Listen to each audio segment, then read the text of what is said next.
In this video, ituturo ko sa inyo kung ano nga ba yung dapat naka-on o naka-off na mga settings sa ating Messenger app para sa ating security. So sa video na to, yan yung pag-uusapan natin. Okay? So ang una muna natin gagawin mga idol ay pumunta sa Play Store or doon sa App Store para sa mga naka-iPhone at siguraduhin nyo po na updated po yung ating Messenger application. So kung update po yung nakikita natin, so pindutin nyo lang yan para maging updated at maging open na yung button. So kapag open na po yung button, so click nyo lang yung open para mapunta tayo ngayon dito sa ating Messenger app. Okay? So ngayon, pag nandito na tayo sa Messenger app, ayan, pag nandito na tayo sa ating Messenger app, pindutin lang po natin yung settings. Okay? So pindutin natin yung settings, no? Scroll down tayo, then makikita din po natin yung photos and media. Okay? So click lang natin 'yan, no? So as you can see, yung save on capture at yung open links in external browser ay naka-open. O I mean, naka-turn on. So ang gagawin lang po natin ay dapat naka-turn on tong save on capture. Kasi ang ibig sabihin yan, save new photos you take in the app to your gallery. So ibig sabihin, lahat ng mga photos na tinake natin gamit itong mobile application na Messenger, automatic na masasave po yun dun sa ating gallery. Na kung saan, nakakapuno po yun ng ating storage. So disadvantage po yun. Ito naman, open links in external browser.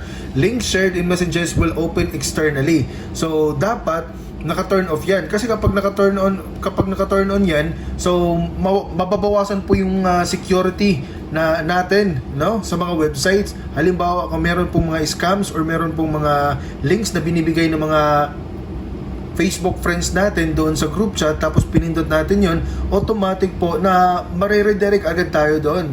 Okay? Pero may isang feature po na pwede natin i-on kung hindi natin to ito-turn on. So ang gagawin lang natin dito ay turn off to para sa ating security. At syempre, ang gagawin natin ay pumunta tayo dito ngayon sa privacy and safety. So makikita niyo dito mga idol, no? Privacy and safety. Tapos scroll down tayo dito, meron tayong mababasa or makikitang safe browsing. Manage warnings for unsafe websites. So, click lang natin yan. So, as you can see, yung naka-default sa akin ay naka-turn off.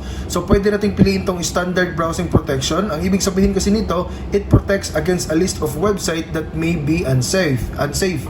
So, pangalawa naman is advanced browsing protection. So, expands standard browsing protection to include more unsafe websites and regular checks for new risks. So, ang ibig sabihin, kapag naka-turn on kasi itong mga idol, kapag meron po tayong link na clinic doon sa group chat natin or may mga sinend po sa atin, hindi po siya agad-agad na ma-redirect doon sa websites. Kundi, meron pang warning na lalabas, no? Na kung saan hihingi pa po si Facebook ng approval sa atin kung talagang pupunta ba tayo hindi. So si Facebook mismo, meron siyang AI or artificial intelligence na kung saan nag-a-analyze siya kung yung website na pupuntahan natin is scam nga ba o hindi. So sa ganon, kapag naka-check-in to or nakapindot tayo dito or naka-turn on, ibig sabihin mas magiging safe po yung browsing experience natin.